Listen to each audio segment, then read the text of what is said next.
Joe Catalano with an AM Quincy news update for Friday, October 10th.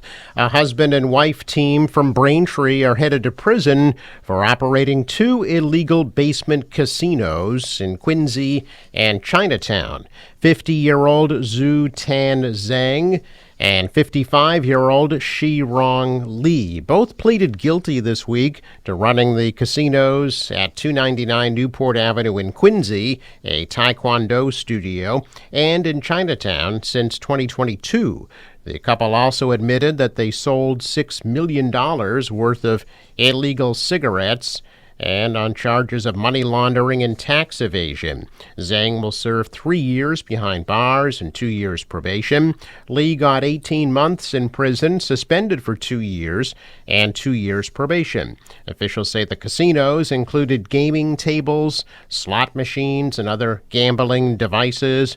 Authorities seized 600,000 packs of illegal cigarettes, 22 slot machines, and $141,000 in cash when they executed search warrants at the couple's various homes and businesses.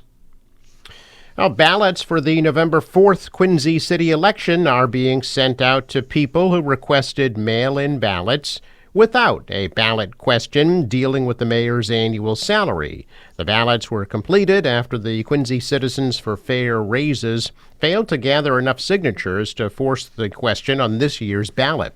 The group has raised over $20,000 to hire an attorney to challenge the rejection of 1,851 signatures by the city clerk's office.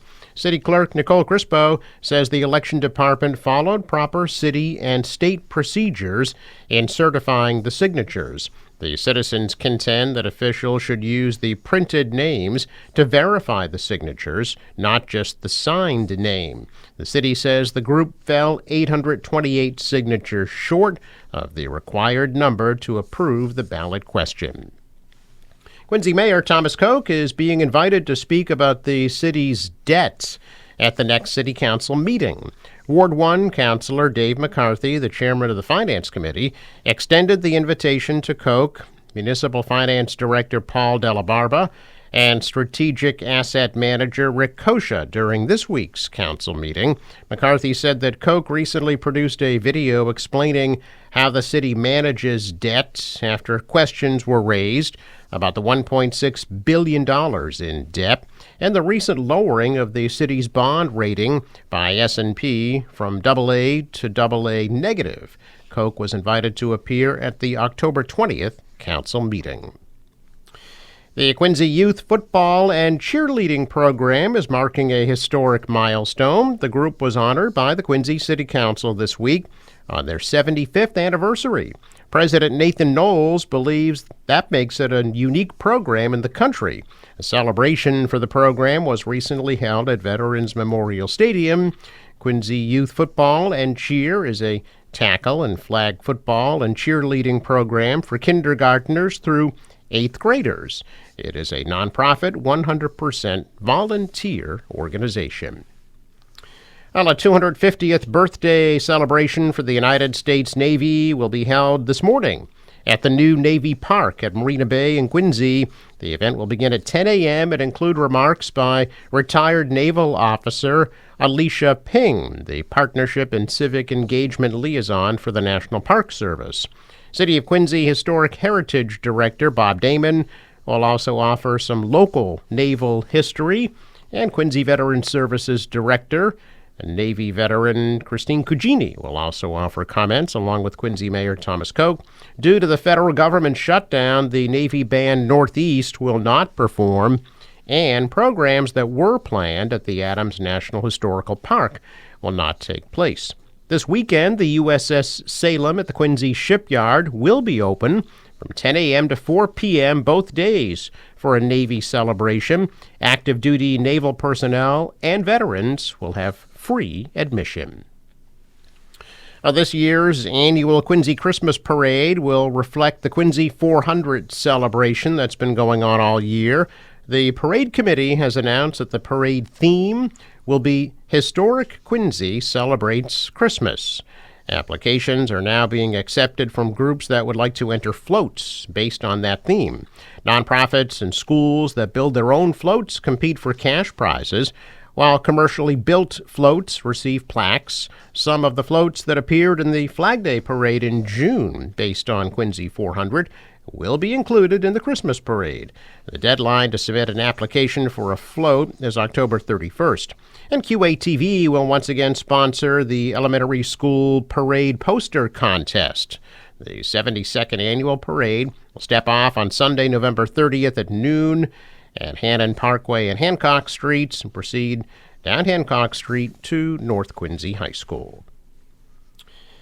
A time capsule from 1947 was opened during a groundbreaking ceremony for the new Squantum School this week. The capsule was discovered in the cornerstone of the 1947 portion of the building during demolition.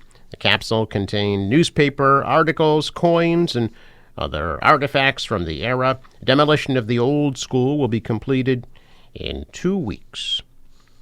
The Sundays in the Park event that was scheduled for this Sunday at Faxon Park in Quincy has been canceled due to the forecast for inclement weather. Ward 2 Councilor Richard Ash is unsure if the event can be rescheduled. The Quincy Animal Shelter will host a cornhole tournament fundraiser Saturday from noon to 4 at the Braintree Beer Garden on Washington Street in Braintree. The event will include food and beer trucks, live music, raffles, and prizes. Dogs are welcome. You can visit quincyanimalshelter.org for more information. A student art exhibit is on display at the Quincy Art Association's Q Arts Gallery in Quincy Center through this Sunday. The exhibit features artwork from students and teachers from 22 Quincy schools as part of the Quincy 400 celebration. Well, the Massachusetts Senate considering a proposal to add naloxone, a life-saving medication that can reverse overdoses, at all MBTA stations in an effort to address the state's opioid crisis. The bill, sponsored by Senator John Keenan of Quincy back in February, and seeks to expand a pilot program that began last year to install naloxone, commonly referred to by its brand name Narcan, at 5 Red Line stations.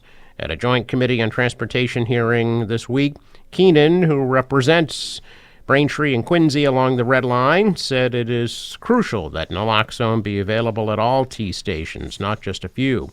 The bill proposes placing naloxone at all MBTA blue, green, orange, and red subway line stations. Each station would have 2 freestanding, unalarmed naloxone boxes containing 2 units of 4 milligram intranasal naloxone spray. The boxes would be monitored daily, and flyers would be posted around the box with information about naloxone and instructions on how to use it. The legislation would also establish an oversight system to monitor the effectiveness of the program by requiring the T to file a report with the Senate and House analyzing the benefits and costs of the program.